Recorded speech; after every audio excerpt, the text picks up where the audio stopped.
All right, everybody, welcome to episode 185 of Follow-Tonians. Eric and Ped coming at you a little bit before Christmas. Show's a little out of order, not our typical Thursday offering. You know, life gets in the way sometimes, but that's all right. So, Southampton was just an utter failure. The trip down to the south of the country over there, and 3-0, really? Hmm. Sucks, man. How come we missed? How come we got a game last week where we had actually won it, and we Because it's QPR, everybody beats QPR. we didn't get a chance to talk about it, and then we come back to this crap? How does Yeah, that happen? How does that it's happen? Eric, uh, how? end of the year inventory. That's how it happens. Okay. Uh, 59-hour work week. That's how that happens. Oh, no one cares, Eric. Next year we talk about baseball. Staying in the middle of Mm. nowhere, Middle Earth, Kansas. I mean, you think I lived in Kansas and it's bad. I went to like the bad part of Kansas, like the dueling banjos. Um, Afraid to go outside after dark just because a cow might stompede you. Yeah, as I said, Eric, no one cares. Okay. Um, yeah. Well, QPR, we beat them. Yay! Bobby Zamora scored against us. Boo. But what the hell's going on? Someone answer that question for me. I, Apparently, we are not being outplayed, and our tactics are not lacking. So, Oh, let's talk about that later on and his Roberto's words of well, wisdom.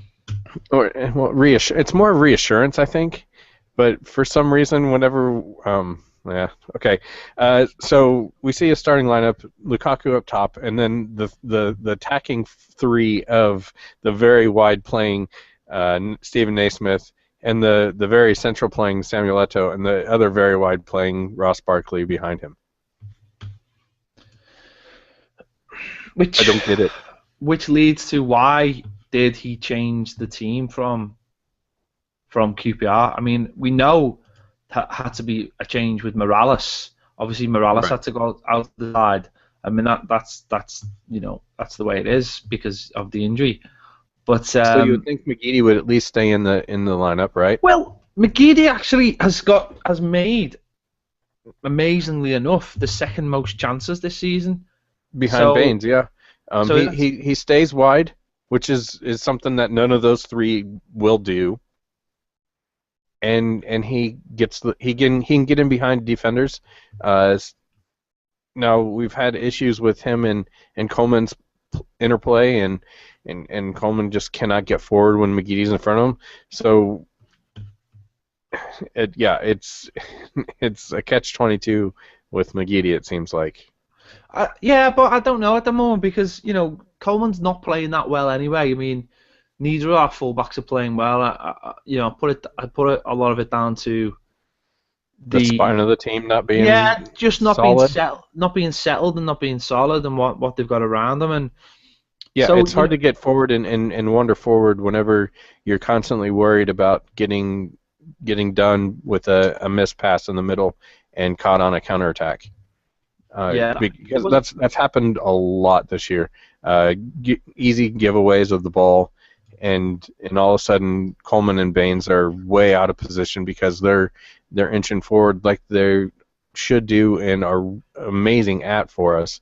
But whenever the ball gets given away by your defending midfielder, it's really hard to not cheat back towards the goal. yeah. And as I say, this season that's been so unsettled in there, and McCarthy not being in there and Barry being in poor form, they really just haven't had the protection and just.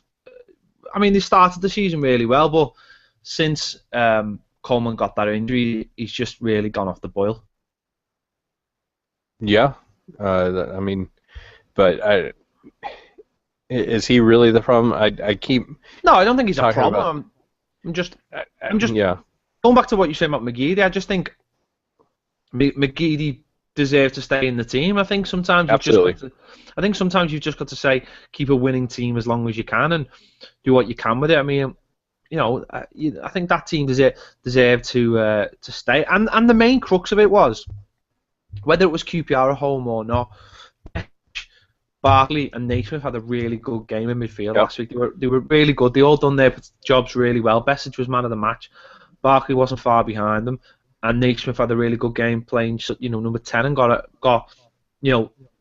whatever. He created a goal.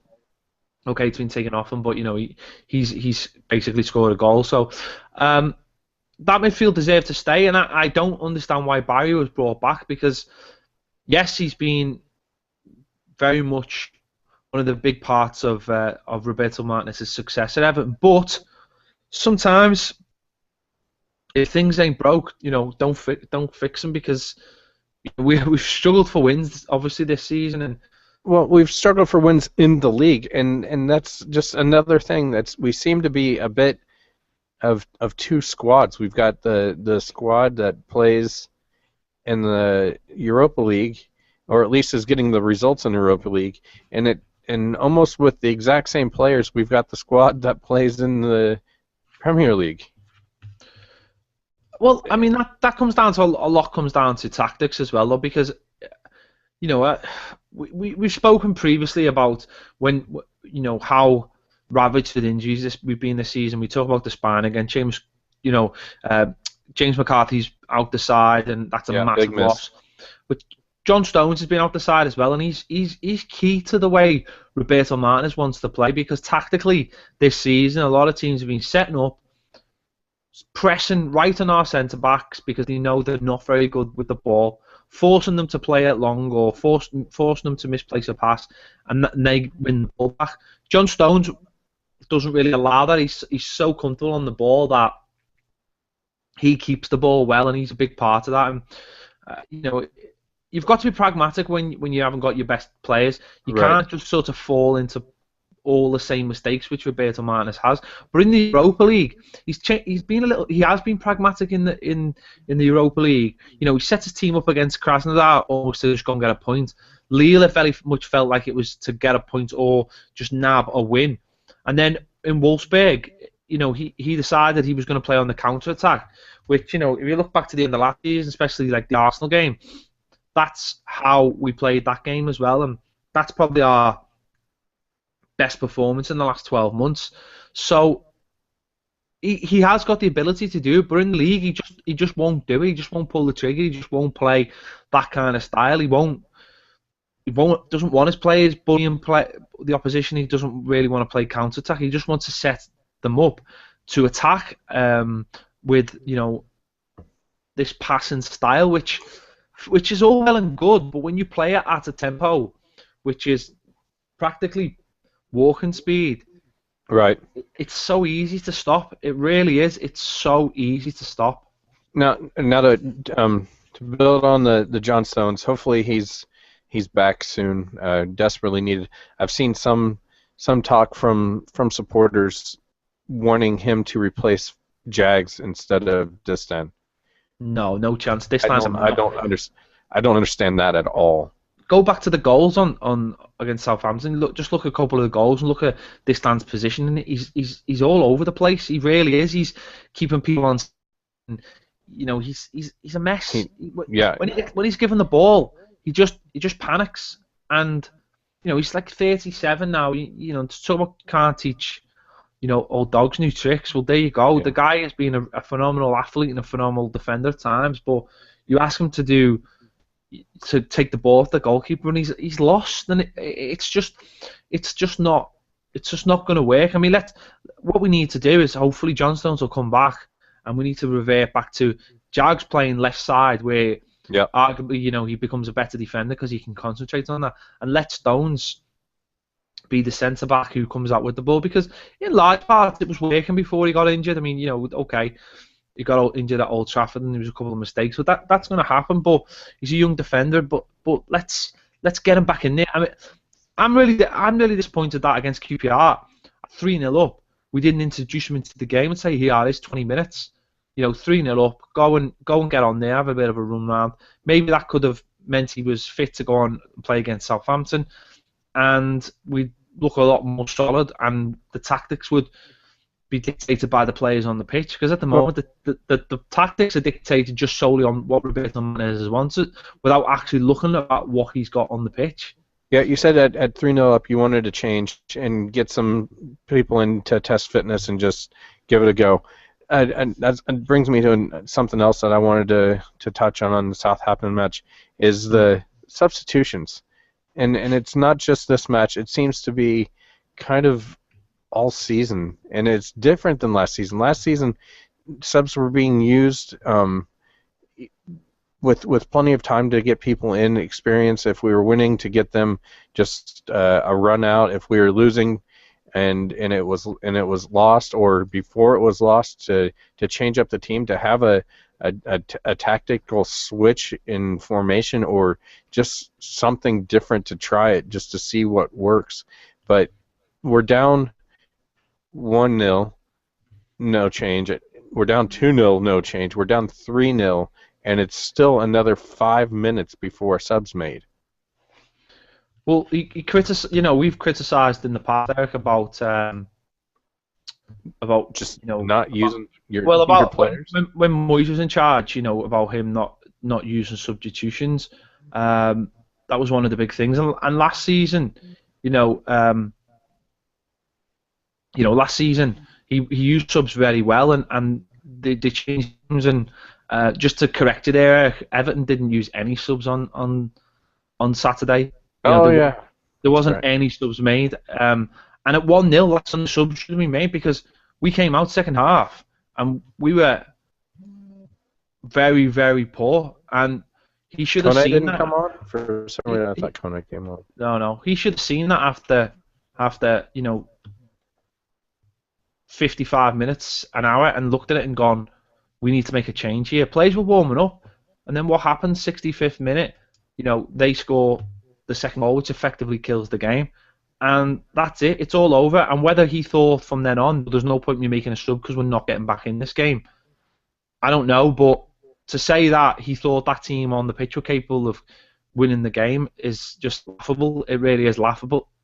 And we know he wants to be positive. We know he wants to, make the best of things. But he's talking to fans here, and fans are not stupid.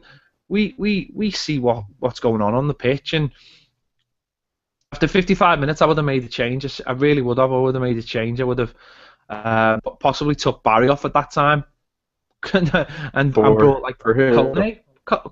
I would have brought Kone on, and look to maybe push the Lukaku a little bit wider, or go 2 up front, or whatever. There's options at 1-0. We could have easily got back into it at 1-0. You only have to look at how poor their goal was. A set piece and an own goal. Set pieces are cheating, obviously, so that goal shouldn't have counted. Right. So set pieces and corners. No, yeah, illegal. So it's ridiculous. It's ridiculous that there was no subs used. And as you said, this season his choice in subs have been really, really strange. He's not using them well. He's not using them effectively. When he brings players on, they don't really seem to add anything. He leaves players out, and you think, well, why have you left him out? When it's times when he leaves Barkley out the team at times, and Barkley really isn't an effective substitution. And you just think, it's so strange. And as I go back to what I was saying before about Barry, you bring him back, and all those players who played well last week all have to move out of position, and it just messes the whole team up. And then you're not bringing subs on, and it's such a strange thing, because yes, we can point to all the injuries had, but Roberto Martinez has got to look at this and think, well, you know what? Part of this is my own doing. I'm hoping that he looks at all this and thinks, well, you know what? Gareth Barry was a nailed-on starter every single game, but now I'm not so sure. Right. You go back to last season, even towards the end of the season, Naismith wasn't a guaranteed start. It was only late on in the season that he sort of confirmed himself with, you go back to the Arsenal game where he played in that false number 9 and Lukaku shifted wide, and he that tactical change really won us that game on that day. And that's where Naismith, I think, showed Roberto Martinez that he can be disciplined. He's got a very tactical brain. He's switched on. He knows how to play in a certain role. And that was the game that sort of said he's got to be a starter. So Martinez has proved that he can be flexible in his team, and I think he's got to look at that now. He's got to start looking at players on the pitch and thinking, Besic is playing really well. Barkley did really well. Do I need to play Barry every game? Maybe not. Do I need to leave him on every game? Maybe not. There's a lot more positions. I look at someone like Leighton Baines and think to myself, he looks jaded. He looks tired. Does he need to play every single game when you've got someone like Luke Darbert there, proved in the 2 Europa League games that he is capable of going into that team? He could go in and do a job, I think, no problem. You want to play him before he moves on to another side, definitely. Well, that would help, wouldn't it? I mean, that would help. If you're trying to give this kid a contract, show that he's worth something to the team. And, right. I'm not saying he's better than Baines, and I'm not saying drop Baines. What I'm saying is Roberto Martinez absolutely loves to change his team. He loves messing with his team. Seen at Manchester City that he pushed Seamus Coleman to right midfield and put Hibbert in. There are times when Baines will need a rest. You can't play every single game, and I know he's been out in games, the likes of in European games and the Wolfsburg game especially. But at times he's looked tired. When he came back against Spurs, he didn't look fully fit. And you just think, well, leave Garbett in, just get on with it. Let's see what happens. Right. These are decisions that I'm hoping that he's learning from. I really am. I'm hoping he's learning, because that's what makes good managers. Because no one's pushing the panic button. No one's saying, oh, well, if he doesn't do this, then he's out the door. I mean, right. It doesn't have to be like that. It doesn't have to be like you love him or hate him. I mean, we said that most of the time, pretty much you can like someone but still be frustrated. Of course you can, and you can still question the motives. You can still question the decisions. Someone you can question someone's choices and tactics without thinking they're horrible. Yeah, you don't have to say, "Oh, let's sack him if he doesn't win this game." No, let's not be stupid. You don't have an argument with your missus and then just throw it out. I mean, as much as we'd all love to, it doesn't happen. Do you know what I mean? You can't sit back and go, listen, this is going to be fine. Don't worry, Roberto's got it sorted. Don't worry about it. You've got to question things in every walk of life. If you don't question things don't change. And I think if you don't question things, then we are wasting our breath. Yeah, exactly. But that's the point. You can't just sit here every week going, well, Roberto said this after the game, and Roberto said that. We've all got eyes. We can all see. We've all watched football. We all know how football works. We can see glaring mistakes and glaring problems, especially when they're repeated time and time and time again. And yeah, and I hate thinking that distance past it, because last year he put in an amazing shift, and he worked his rear end off for us last year. But there are so many goals that he is responsible for, so many goals where he's just flat-footed or switched off for a half of a second, and it's past him. But don't forget, when he came back into the side when Alcaraz got injured, him and Jags were solid. They were solid for a few games there. So I'm not saying this stand's totally gone either, but I think for those first few games, it was back to get the basics right. And again, this stand players, he's 36, 37. I know we're struggling at the moment with injuries, so he has had to sort of play every game. But Alcaraz is back on the bench. Stones is back on the bench. So let's not forget, this time last year, New Year's Day, Alcaraz and John Stones. Oh my God, we're all worried. Stoke City, we're going to get destroyed. It didn't happen. It didn't happen. Right. Jags went out. Stones came in for those 7 games. Stones was fantastic. We didn't miss Jags. Let's not forget that. Things happen in football, and at first you're worried and still settled down. And it's the same thing. Which is why I'm worried, because it's notoriously the busiest part of the calendar is December, end of December, beginning of January. There's just tons of matches. FA Cup starts back up, and so even more reason to rotate your squad. after the win at Wolfsburg, whenever we had advancement and winning the group in the Europa League decided, yeah, we played a youth team for the Krasnodar match at home, but I guess I don't understand why we're not seeing some more experimentation in the league when it's obviously not working in current form. We're 11th after 17 rounds. But the irony is, we're arguing we're almost arguing against our own point here because we're talking about keeping a settled team. But you're right, there are. But if it's not working, then change it. But hopefully now, with John Stones coming back and Alcaraz available and Kone on the bench, hopefully Oviedo will be fully fit in the next couple of weeks. Right.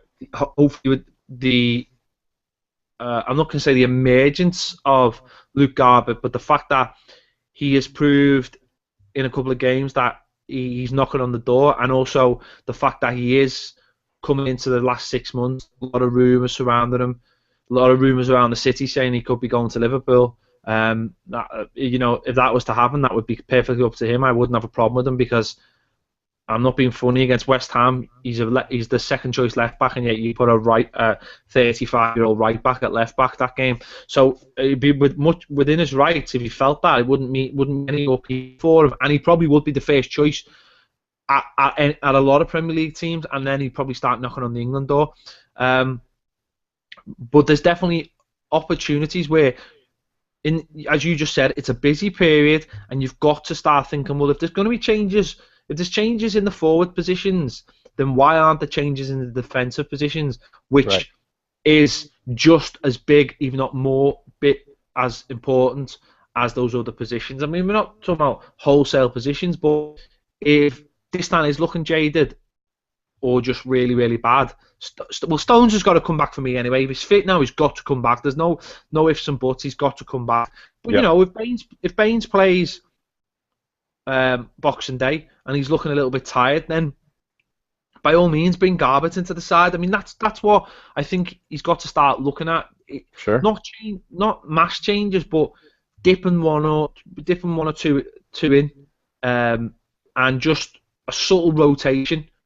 Because okay, we've got a lot of games, but it's very much of a muchness at the moment. It's you're playing against, the style. There's no great shock and Premier League, but if players aren't playing well, then certainly there shouldn't be any excuses.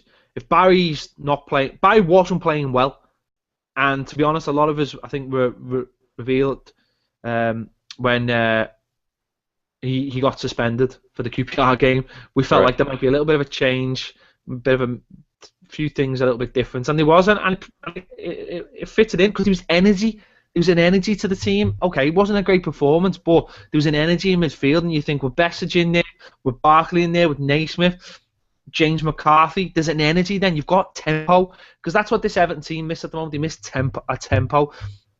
They miss the ability to move the ball around quick. Still Roberto Martinez style, but quicker.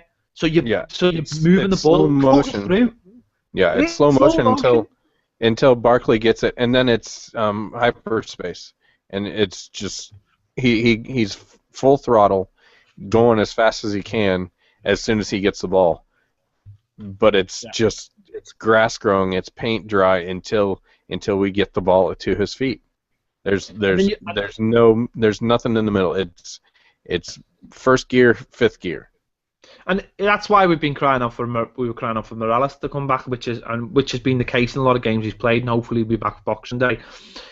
He does give you that pace, he gives you that burst of speed to start cutting through people and giving you an alternative. I think that's sort of been one of McGeady's biggest problems as well. He slows the game down. He goes to take someone on, and then he'll go the other way and then go back to that way. And while he's doing all that, the opposition are getting men into the box and are filling the box. It's That's another where reason Coleman's why. effective whenever he's in open spaces. He just keeps pushing. Yeah, he keeps going. It's the same. It's the same when Barkley plays off Lukaku as well. Yep. Because they play off each other. You're seeing that for the goal against QPR. Barkley gets the ball, gives it to Lukaku. Lukaku gives him a straight back, and then Lukaku goes and makes a run because he knows that he's going to hit the space. So he's trying to take defenders into the other space, and it works. Or it works quite often. But if you Yep. push Barkley out to the left, it's not the same because it's not the same space. And when there's no one in the midfield with Lukaku, no one moves into that space to help Lukaku. And what you end up finding is Lukaku finds himself very isolated up front on his own. You find, when Eto'o's playing in there, Eto'o will play a ball and then just stand back and admire it 20, 15 yards off the play a lot of the time because he's not the most mobile player anymore. So, Right. listen, if something's working, let's stop changing it. Let's try and stick with it because what we need to do is get momentum and start pushing for wins. And they don't have to be good wins; they just need to be wins. I mean, we've seen against Villa, we've seen against West Ham. We've seen against QPR. It doesn't always have to be the most attractive game in the world. It's about not getting 3 points on the table. The Premier League at the moment is full of normal average teams who have found a way to win, the likes of West Ham and Swansea, who found a way to win. Villa. But the like West Ham, and I'm talking about the teams at the top, with the likes of West Ham, Sure. they have found a formula, and they're sticking to the formula. They're not messing with the formula. And that's what Roberto Martinez keeps doing. He keeps on messing with the formula. And you can't do that when you're sort of down in the dumps. You've got to stick to it. I'll just make this final point. When Moyes was in charge, when times got tough, his default setting was grind out a draw and maybe nick it. That's his default setting. When things were going against him, that's what he did. It was often tough to watch, but it worked. But on the other hand, when you went to play the big team, it never worked. You can't do that against the big team. Roberto Martinez's default setting is just as it is. It's just keep doing what you're doing, lads, because at some point it'll work. And you can't always do that in football. In football, you need to just say, right, regroup, back to basics. Let's grind out some wins, push up the table, and go back to playing the way we want to play. Right. It's hard because looking at our side and looking at Southampton, I really believe we're a better team, but we're just not playing better team football, and that's what happens. The results 3-0. We haven't talked about the QPR match, and I'm really glad that Morales' injury is not nearly as bad as what it could have been. But how absolutely disgraceful is that challenge by Jordan Much? Oh, it was shocking. It was absolutely shocking. Another one the referee has missed. It was a very, very poor.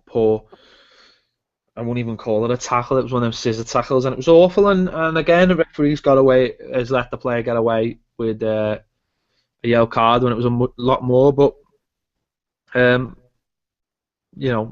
going over the QPR game, because obviously it was a couple of weeks ago, we weren't great in that game. We grounded out. We scored one sensational goal. Got lucky with the other two, I suppose. But the build-up play was quite. We found a way to sort of get 3 points that night against a very poor team. But we found a way. We just got the goals. We kept going, actually. We kept going. I think that was a little bit... When we were 3-0 up, we sort of kept going and left ourselves wide open, which sometimes that's like the Arsenal thing where, you sometimes say, shut up shop. But we got that. I want to see more of that. I want to see more of us just saying, you know what? We're playing a crap team. Let's just go and win. If we win every match 3-1... I'd be pretty happy. Yeah, I'd be pretty happy. But... I'd be pretty happy. All right. Yeah. If we lose every match 3-0, I'll be pretty sad.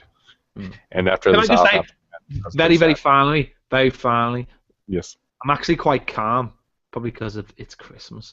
But that was the worst performance under Roberto Martinez. The worst. Pretty bad. We'll take a break. We'll be right back.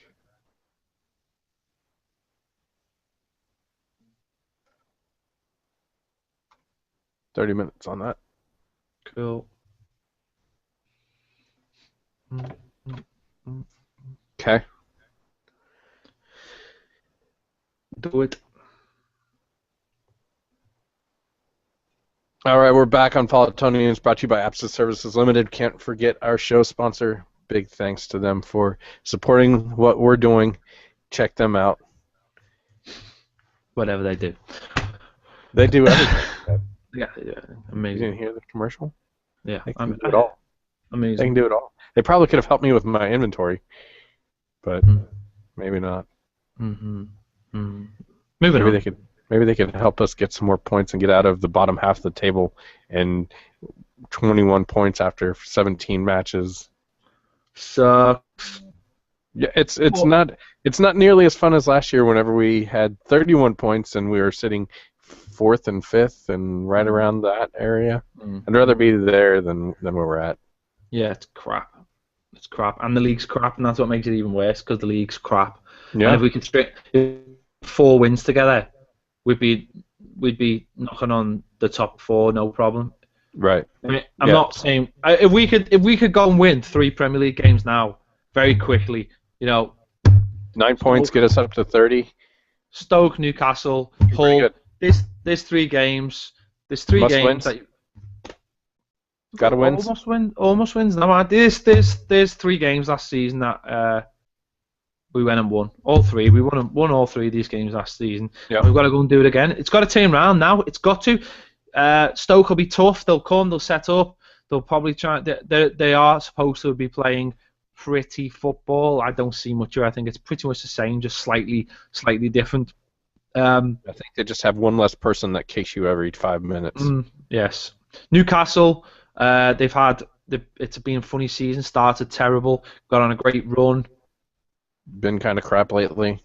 Got back into it and then lost the last couple, especially the one at home to Sunderland the weekend. Again, you go up there with a bit of confidence, you can get the 3 points. And Hull are in the bottom 3, and you think, right, let's get up there and do it and win. And there's 9 points for it, and bam, New Year's Day, 9 points. As you just said, you're back up there, and everything looks completely different. Everything looks completely different. Yeah, definitely. 30 points after it would then be 20 matches. Sounds a lot better than 21 points after 17 matches. Yeah, and that's what they've got to do, and they've got to find a way of doing it, and they've got to get back to just defending and finding a way to win games, and injury boost should be helpful for this side. It seems like we're starting to get fitter. Hopefully, there's some fringe players that are hopefully going to be able to contribute again here very soon, which is great. Well, you mentioned, we mentioned before the bench for the Sunderland game, Southampton game. You've got Kone, you've got Stones, you've got Pinar, Pina. These players Alcaraz, Garbett. Yeah, hopefully Oviedo's ready to come back as well. You've got these players who are there who can start making contributions in and around the squad, coming off the bench. Because we're going to need them all. We're going to need them all to be in good form, and we need to play more than 11 players in a match. Yeah, not at the same time, because that would be breaking. Well, sometimes that might be helpful. Other teams have tried that, but other teams have tried that, and it hasn't worked out too good for them. But long term, it's not so great. We've got to find a way of winning football games. It's as simple as that, and there's no better time than Boxing Day at home. Crowd will be quiet. They'll want to be entertained. It's as simple as that. They will insist on being entertained. It's as simple as that. Can you just sing the entire time, so that someone there is singing? It's not that easy though, because it's steady. You say, the atmosphere is crap at Goodison. It has been all season. Go buy a drum. But it's no chance. But it's like, the players. Go over to Lincoln and see if you can borrow theirs. The players need to do something to get us excited and get us singing and all the rest of it. But yeah, they just got to win. Just got to Yeah, win. they Simple as come out that. on the pitch. That should be Win. enough. Just go and win the game. Just Oh, that would get help. Lukaku in positions where he can shoot, and he will generally hit the goal. That's Now, what he's should quite should good at. Barkley be in the middle or out on one of the wings? Barkley should never, ever, ever play on the wing ever again in his life. Right. Okay. Seriously. I don't Clear care there. about his development because if he keeps playing him on the wing, his development will be for another club. So Right. please stop that stupid trying to fit 4 number 10s into one team. Roberto, it doesn't work. It does not work. Etu, Naismith, and Barkley can't play in the same team. Naismith and Barkley can play in the same team if Barkley plays a little bit deeper. That's fine. But Etu just slows everything down, takes up the space. Barkley gets forced out left. Why? Why does Barkley get forced out left? He's our best player in the middle of the park, our best number 10. And when other players play in there, they don't do anywhere near. They don't have what he has. They So get in his way, so he has to go out wide because there's nobody out there, and he can get the ball out there because people are in his way.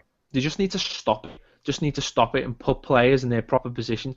Stop trying to shoehorn players into the team. Stop putting round pegs in square holes or square pegs in round holes. Whatever. That's what it's felt like this season. So we need to get back to just. How about a triangle of Lukaku, Naismith, kind of sort of up top, Barkley in behind him, and then a couple of actual wingers. Yeah. Would that be nice? Well, it would be great. Having boss fullbacks again would be great, wouldn't it? Having fullbacks that scare the life of every team in the Premier League. That would be great again, wouldn't it? Find Use that them as formula wingers. and go back to it because that works. That works. At least we'll have Naismith for a little while longer. Definitely excited about new contract for him through 2019. So that's quite a few years. We'll see the white-haired Scotsman, number 14 for Everton, unless we sell him. Yeah, that was that come off the back of the QPR game, and positively wise, it was fantastic. Okay, the buggers robbed his goal off him, but no, it was really, really positive. And then everyone's positive for the Southampton game. They've only got half a team because they're all suspended. They came off a terrible defeat in the League Cup to Sheffield United, and we got beat. Yeah. Question on the own goal. Stephen Naismith, scored. Well, he set up and then got triple deflected for an own goal. Does he get an assist on that? I don't think anyone cares about assists. We're not American. Oh, all right. I always liked getting assists. I felt good about setting up people because usually they were pretty easy tap-ins.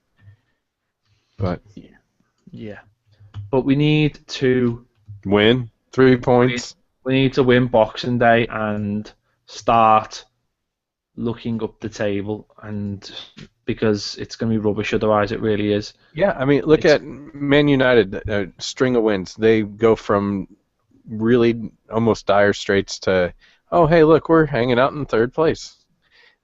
Newcastle were almost bottom of the league, 5 wins in a row, 15 points at that stage of the season. Really, really helps.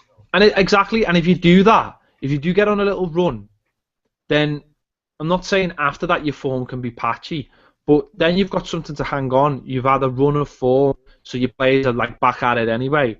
And yeah, I mean, we're only 19 points from safety, Ped.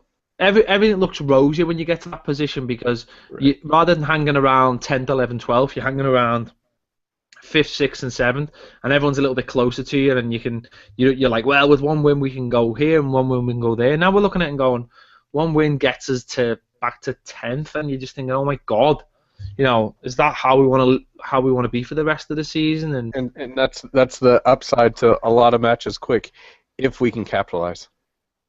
We've got the sides lined up to where we could, should, and hopefully will do that. We'll see. I'm not 100%. How many points out of the next 3? 7, touch wood. But Yeah, I'm not confident. I'm not confident because I just think we're in horrible form, just horrible. yeah, And I just think we're in horrible form. For me, there aren't that many positive signs, really. I right. mean, it's been it's been a weird year. It's been Yep. a very, very weird year. This time last year, we were absolutely flying, Mm-hmm. and then we get into Christmas and we get beat Boxing Day, and then okay, we beat Southampton, then we went to Stoke and drew, and then January was dodgy, and February was a little bit in and out, and then we hit a great run. Right. Um, And then end of the season, Crystal Palace, Man City, Chelsea in there. Southampton. Ugh. And so that great form was followed by some not great And then form. terrible pre-season, started the season awfully, and we just haven't recovered. Yeah, 2014 hasn't been all as great as it should have been. The end of 2013 was fantastic. All of 2013 was fantastic, actually. The end of 2013, or end of the previous season, and then the beginning of 2013 under Martinez was great. But 2014 for Everton has left a lot to be desired. 11 wins, 12 or 13 draws, and 12 losses. So more losses than wins, In the and of Premier League, course yeah. more draws than anything else. But it's very patchy. That form shows for the whole of 2014. The Right. form has been very much like it has this season. Very, as many defeats as wins and draws, and it's all, as I said last show, we are consistently inconsistent. So hopefully we can come out of 2014 with a couple of wins. Start 2015 the right way with a win, and then Yep. go from there. Hopefully, I mean that's all we want. That's all. Yeah. Yeah, and then next week we'll talk about FA Cup, and we'll talk about um, getting into a little bit more in depth of Europa League. We've got some time until the match with Young Boys, but No jokes. no need. They're aside. They've beaten some teams that we struggle against every once in a while, and No, we just gotta it's gotta start. Take it one game at a time. It starts on win, Boxing baby, Day. win. Just gotta grind a win out because if we don't, oh my god, if we don't win on Boxing Day and then you're faced with two trips to, you know, Horrible and grounds. you talk about going to Middle Earth. This is where the Orcs live. Where we've got to go. So yeah. Hmm. So otherwise, it's going to be a miserable Christmas. So Yeah, you've got to win Everton. Otherwise, it's going to be a miserable Christmas, and yeah, no one will buy anything from the shop. You think about that, Everton. You think about that. yeah. Sad. I don't want to So be sad anymore. I'm tired of no, being sad. let's just win. Let's just win. Let's just win. Sounds good to me. Anything else you'd like to add on to the end of the show? Christmas I spectacular. just festive holiday greetings to all our listeners. I know Yes. everyone's not. I'm just going to say festive holiday. Whatever it is that you're. Festivus, Kwanzaa, Whatever it is that you're celebrating, celebrate it well, and hopefully Everton will help you celebrate it. And thanks for listening in 2014 as well, and continue listening in 2015. And yeah, thank you cheers. very much. All right, Cheers. everybody. Thanks for tuning in. We'll talk to you maybe before the end of 2014. We might get another show in before the whole match. We'll see. But if not, happy holidays. We'll speak to you soon. Come on, you Blues. Let's go.